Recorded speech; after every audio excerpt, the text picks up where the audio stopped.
Hello students and welcome to my YouTube channel. और आज हम स्टार्ट करेंगे क्लास 8 का mathematics exercise number 6.3। So question number 1, what could be the possible ones digit of the square root of each of the following numbers. तो यहाँ पे जो हमें नंबर दे के रखा है, इन नंबर्स का हमें स्क्वायर रूट का पॉसिबल वंस डिजिट हमें फाइंड आउट करना पड़ेगा। कि मतलब है कि यहाँ पे जो हमें नंबर दे के रखा है ये किसी स्क्वायर का नंबर है, तो हमें इस स्क्वायर का नंबर का जो वंस डिजिट हो सकता है, कौन सी हो सकता है, ये हमें फाइंड आउट करना पड़ेगा। ठीक है, जैसे कि फॉर एग्जांपल ये 1, ये वंस डिजिट पे कब आ सकते हैं, जब हम 1 इंटू 1 करेंगे तभी यहाँ पे 1 आ सकते हैं। या तो फिर जब हम 9 का स्क्वायर करते हैं तो 9 9 जा 81 होते हैं। या तो फिर आप ऐसे भी समझ सकते हैं कि जब हम 9 से मल्टीप्लाई करते हैं, यहाँ पे जितना भी नंबर हो, अगर हम 9 से मल्टीप्लाई करेंगे तो हमको 81 मिलेगा। तो वंस प्लेस में 1 कब आ सकता है, जब 1 से मल्टीप्लाई करेंगे या तो फिर 9 से मल्टीप्लाई करेंगे। क्योंकि 4 से मल्टीप्लाई करेंगे तो आपको 16 मिलेगा, वंस प्लेस में 6 आ रहा है। 5 प्लेस में अगर आप 25 से मल्टीप्लाई करेंगे तो आपको वंस प्लेस पे 5 मिलेगा। तो इस नंबर पे 9801 पे आपको 1 तब मिल सकता है जब आप 1 से या तो फिर 9 से मल्टीप्लाई करेंगे। ठीक है, तो इनका जो आंसर है वो होगा 1 एंड 9। ठीक है स्टूडेंट्स, अभी हम मूव करेंगे कुछ 2 नंबर पे 99856। तो 6 कब आ सकते हैं 6, क्योंकि 2 और 2 मल्टीप्लाई करेंगे। ठीक है, 2 टाइम्स अगर हम मल्टीप्लाई करेंगे तो 4, तो वंस प्लेस में क्या आ रहा है 4, लेकिन हमें फाइंड आउट करना है 6। तो 6 कब हो सकता है, जब हम 4 और 4 से मल्टीप्लाई करेंगे तो 16 आएगा, और 16 का जो पीछे है वंस डिजिट पे वो 6 है। या तो फिर हम जब 6 से मल्टीप्लाई करेंगे तो हमको क्या मिलेगा 36 मिलेगा। तो वंस प्लेस पे क्या है 6 है। इसका मतलब है कि इसका जो वंस प्लेस पे 6 कब आ सकता है, जब हम किसी 4 का स्क्वायर या तो फिर आप 6 का स्क्वायर से जब आप मल्टीप्लाई करेंगे तो 6 आ सकता है। ठीक है स्टूडेंट्स, तो अभी हम मूव करेंगे 3 नंबर पे। जो 3 नंबर है 998001। अभी मैंने आपको समझाया था कि 1 कब आ सकता है, जब हम 1 को 1 से मल्टीप्लाई करेंगे तो 1 आ सकता है। या तो फिर हम जब 9 को 9 से मल्टीप्लाई करेंगे तो क्या होगा 81, और 81 की जो वंस प्लेस है वो 1 हो सकता है। तो 1 कब आ सकता है, जब हम 1 और 9 से मल्टीप्लाई करता है। ठीक है, तो आपको सिर्फ वंस डिजिट से आपको मतलब होना चाहिए कि 1 कब आ सकता है। 1 तभी आ सकता है जब हम 1 का स्क्वायर करेंगे या 9 का स्क्वायर करेंगे। ठीक है स्टूडेंट्स, अभी क्वेश्चन नंबर 4 पे जो लास्ट डिजिट है वो है 5। तो 5 कब आ सकता है, तो 5 तभी आ सकता है जब हम 5 और 5 से मल्टीप्लाई करेंगे, क्योंकि इसके अलावा 5 कभी नहीं आता है, ये 5 का स्क्वायर पे ही आता है। तो 5 5 से क्या होता है 25 आता है। तो 25 कब आएगा, जब हम 5 से मल्टीप्लाई करेंगे। तो 25 में वंस डिजिट पे क्या है 5 है, तो इसका आंसर क्या होगा 5 होगा। ठीक है स्टूडेंट्स, तो आई होप आपको समझ में आ गया है। तो अभी हम मूव करेंगे क्वेश्चन नंबर 2 पे। तो क्वेश्चन नंबर 2 है आपका, without doing any calculation find the numbers which are surely not perfect squares. तो यहाँ पे जो हमें नंबर दे के रखा है, हमें बताना है कि कौन से परफेक्ट स्क्वायर नहीं है, श्योरली बताना है कि ये परफेक्ट स्क्वायर नहीं है। तो हमें परफेक्ट स्क्वायर का रूल पता है कि जिस भी नंबर की वंस डिजिट पे 2 2 3 7 और लास्ट में 8 होता है वो परफेक्ट स्क्वायर नहीं होता। अगर किसी भी नंबर का अगर 2 3 7 और 8 अगर वंस डिजिट पे होता है तो फिर वो परफेक्ट स्क्वायर नहीं है। तो इस तरीके से हम बिना किसी कैलकुलेशन का हम डायरेक्टली फाइंड आउट कर सकते हैं कि कोई नंबर परफेक्ट स्क्वायर है कि नहीं है। कि फॉर एग्जांपल 4 6 2 8 मैंने इस तरीके से लिख दिया है, बस हमें चेक करना है कि वंस डिजिट पे 8 है। तो यहाँ पे रूल के हिसाब से क्या है कि अगर 8 है तो इसका मतलब है कि ये परफेक्ट स्क्वायर नहीं है। ठीक उसी प्रकार ये भी हमें देखना पड़ेगा। तो 153 3 है, इसका मतलब है कि ये परफेक्ट स्क्वायर नहीं है। ठीक है, फिर 257, तो 7 का नीचे पे 7 है, अगर 7 भी अगर होगा, क्यों 257 है परफेक्ट स्क्वायर नहीं है। अगर आप इसको समझेंगे, ऐसा क्या नंबर है, ऐसा कौन सी दो नंबर से अगर हम मल्टीप्लाई करेंगे तो 7 मिलेगा, कभी नहीं मिलेगा। ऐसा कोई दो सेम नंबर है ही नहीं जिससे मल्टीप्लाई करने पर आपको क्या मिल सकता है 7 मिल सकता है। ठीक है, तो इसलिए 257 एक परफेक्ट स्क्वायर नहीं है, तो ये भी एक परफेक्ट स्क्वायर नहीं है। तो फिर अगर आप 3 नंबर पे मूव करेंगे तो यहाँ पे 408 है। अगर 8 भी होता है किसी भी नंबर की डिजिट पे वंस डिजिट पे तो वो भी परफेक्ट स्क्वायर नहीं है। ठीक है, क्योंकि आप ऐसा कोई नंबर ही नहीं है जिससे मल्टीप्लाई करने पर आपको क्या मिले, 8 मिले। तो ऐसा कोई नंबर नहीं है, ठीक है। तो 4 नंबर पे जो है 441, तो 1, अगर 1 और 1 से अगर हम मल्टीप्लाई करेंगे तो 1 आ सकता है, ठीक है। और रूल के हिसाब से 2, 3, 7 और 8 जो है इसमें 1 नहीं है, इसका मतलब है कि ये परफेक्ट स्क्वायर है। तो इसमें अगर आपको आंसर लिखना है तो फिर आप कैसे लिखेंगे, अब लिखेंगे 153, फिर आपका हो गया 257 and 408 are not perfect square. अगर आपको कारण लिखना है क्यों, बिकॉज दे एंड विथ क्या क्या में एंड हो रहा है, 3, फिर एक हो रहा है एंड 7 एंड 8, ठीक है।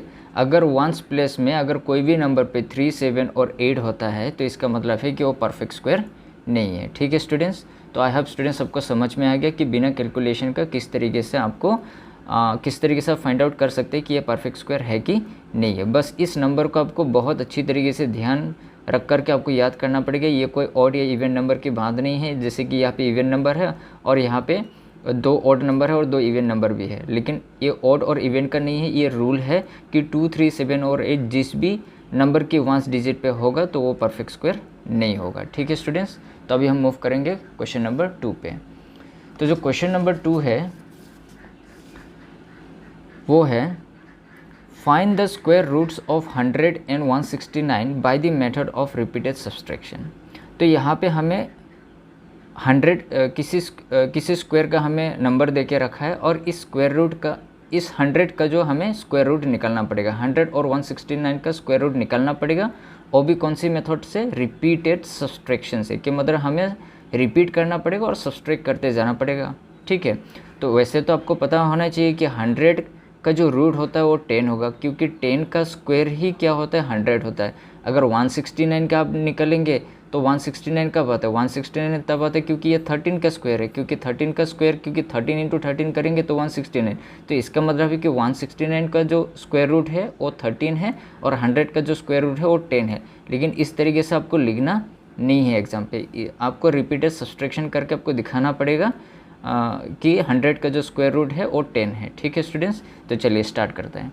तो कैसे करेंगे, सबसे पहले आप 100 को लिखेंगे और आपका जो ऑड नंबर्स है, ऑड नंबर्स को आप मल्टीप्लाई करते जाएंगे सीरियली। जैसे कि आपका जो ऑड नंबर से 1 है, उसके बाद 1 के बाद आपका 3 आता है, उसके बाद 5 आता है, उसके बाद 7 आता है, उसके बाद नेक्स्ट आता है आपका 9 आता है, 10, 11, फिर हो गया 13, ठीक है, फिर हो गया 15। ऑड नंबर की मतलब होता है कि ऐसा नंबर जो 2 से कम्प्लीटली डिविजिबल ना हो। अगर वो 2 से डिविजिबल है इसका मतलब है कि वो ऑड नंबर नहीं है। जैसे कि 1, 3, 5, 7, 9, 11, 13, 15 ये सारे के सारे ऑड नंबर है और इस तरीके से कॉन्जिक्यूटिवली जाना पड़ेगा। ऐसा नहीं कि 1 के बाद डायरेक्टली शिफ्ट होकर के 5 चला गया, 5 की मन करे तो 11 चला गया। आपके मन से नहीं होगा, आपको सिस्टमेटिकली जाना पड़ेगा, ठीक है। और तब तक आपको जाना पड़ेगा जब तक आपको 0 ना मिले, जब तक कम्प्लीटली वो सब्सट्रैक्शन नहीं होगा कम्प्लीटली, तब तक आपको माइनस करना पड़ेगा। तो चलिए स्टूडेंट्स स्टार्ट करते हैं। तो सबसे पहले आप 1 से स्टार्ट करेंगे, तो 1 से स्टार्ट करेंगे, 100 से -1 करेंगे तो 99। नेक्स्ट से आपका 3, ठीक है। तो फिर यहाँ पे हो गया 9 से 3 गया तो 6 और यहाँ पे बचा 9। फिर उसके बाद नेक्स्ट से आपका 5, तो 6 से 5 गया तो 1, यहाँ पे बचा 9। फिर उसके बाद है 7, तो 7 माइनस करेंगे तो यहाँ पे 4 मिलेगा।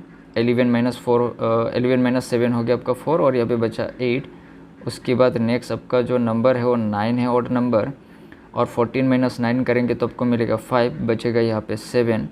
और उसके बाद आपका नेक्स्ट जो ऑड नंबर है वो हो गया 11। 5 से 4 गया, 5 से 1 गया तो 4, 7 से 1 गया तो 6, तो आपको मिला 64। फिर 64 नेक्स्ट जो ऑड नंबर है वो है आपका 13, तो 4 से 3 गया तो 1, 6 से 1 गया तो 5। नेक्स्ट जो ऑड नंबर है उसके बाद है 15, तो 11 माइनस अगर 15 करेंगे तो आपको मिलेगा 6, बचा यहाँ पे 4, 4 से 1 गया तो बचा 3।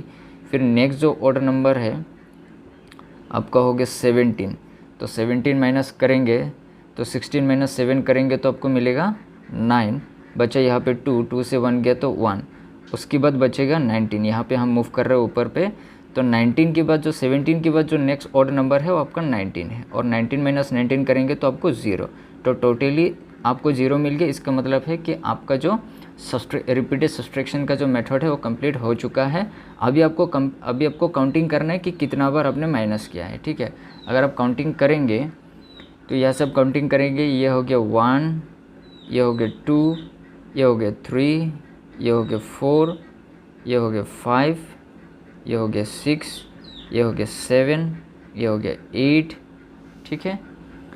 फिर ये हो गया 9 और ये हो गया 10, ठीक है। वैसे भी आपको पता है कि 10 का स्क्वायर क्या होता है, 100 होता है, लेकिन इस तरीके से आपको सब्सट्रैक्शन करके दिखाना पड़ेगा, क्योंकि आपका जो क्वेश्चन है, क्वेश्चन ही बता रहे कि आपको रिपीटेड सब्सट्रैक्शन की मेथड को इस्तेमाल करना है। तो आप फाइनल आंसर पे कैसे लिखेंगे, आप लिखेंगे therefore the square root of 100 is 10, ठीक है स्टूडेंट्स। अब इस तरीके से करेंगे। अभी हम मूव करेंगे 169 पे, तो 169 जो है यहाँ से स्टार्ट करेंगे, 169 -1 से स्टार्ट करेंगे, ये भी सीरियल इसी तरीके से कॉन्जिक्यूटिव ऑड नंबर सबको जाना पड़ेगा। 9 से -1 करेंगे तो 8, फिर बचे यहाँ पे 6, 1, नेक्स्ट होगा आपका ऑर्डर नंबर 3, सो 8 से 3 गया तो 5, बचा यहाँ पे 6, 1, नेक्स्ट ऑर्डर नंबर है आपका 5, और 5 - 5 0, 6, 1, नेक्स्ट ऑर्डर नंबर है आपका 7, तो 10 से 7 गया तो 3, और यहाँ पे बचा आपका 5 और 1, ठीक है स्टूडेंट्स। नेक्स्ट, तो नेक्स्ट यहाँ पे 153 और 7 के बाद आपका जो नेक्स्ट ऑर्डर नंबर है वो आपका 9 है, तो 13 - 9 करेंगे तो आपको मिलेगा 4, यहाँ पे बचा 4 और 1। नेक्स्ट ऑर्डर नंबर आपका 11 हो गया, 4 से 1 गया तो 3, 4 से 1 गया तो 3, और यहाँ पे बचा 1। नेक्स्ट ऑर्डर नंबर है आपका 11 के बाद नेक्स्ट ऑर्डर नंबर है आपका 13, तो 3 - 3 0, 3 से 1 माइनस किया तो 2, और यहाँ पे बचा 1, ठीक है। अभी हम 120 को ऊपर में शिफ्ट कर रहे हैं, तो यहाँ पे हो गया 120, और 13 के बाद जो नेक्स्ट आपका ऑर्डर नंबर है वो हो गया 15, और फिर 10 से 5 गया तो 5, यहाँ पे बचा 1, 1 - 1 0, यहाँ पे बचा 1। 15 के बाद नेक्स्ट ऑर्डर नंबर है आपका 17, और 15 - 7 अगर आप करेंगे तो आपको मिलेगा 8, यहाँ पे बचा 9, 9 से 1 माइनस करेंगे तो आपको मिलेगा 8, ठीक है। तो आपका हो गया 88। नेक्स्ट जो आपका ऑर्डर नंबर है 17 के बाद वो हो गया आपका 19, तो 18 से 9 माइनस करेंगे तो आपको मिलेगा 9 मिलेगा, यहाँ पे बचा 7, 7 से 1 गया तो बचा 6। नेक्स्ट आपका ऑर्डर नंबर है 19 के बाद 21, 9 से 1 गया तो 8 बचा, 6 से 2 गया तो 4 बचा, ठीक है। नेक्स्ट आपका ऑर्डर नंबर है 21 के बाद 23, ठीक है। तो 8 से 3 गया तो बचा 5, 4 से 2 गया तो बचा 2। नेक्स्ट 23 के बाद नेक्स्ट ऑर्डर नंबर है आपका 25, तो 25, 5 - 0 और 2 - 0, तो कम्प्लीटली हो गया माइनस। अभी आप बस सिर्फ काउंटिंग करेंगे कि कितना बार आपने माइनस किया है, ठीक है स्टूडेंट्स। अभी अगर आप काउंटिंग करेंगे तो 1 2 3 4 5 6 हो गया, 7 हो गया, फिर 8 9 10 11 12 13, ठीक है। तो 13 हो गया, तो इसका मतलब है इसका जो आंसर है वो 13 है, ठीक है। तो फिर आप फाइनली इस तरीके से लिखेंगे कि therefore the square root of 169 is कितना होगा 13, जो आपको हम फाइनल आंसर मिला है, ठीक है स्टूडेंट्स। तो आई होप स्टूडेंट्स आपको समझ में आ गया कि किस तरीके से आपको रिपीटेड सब्सट्रैक्शन की मेथड को आप इस्तेमाल करके किसी भी स्क्वायर का नंबर आप स्क्वायर रूट निकाल सकती हो, ठीक है स्टूडेंट्स। तो आई होप आपको समझ में आ गया। तब तक मिलते हैं नेक्स्ट वीडियो पे।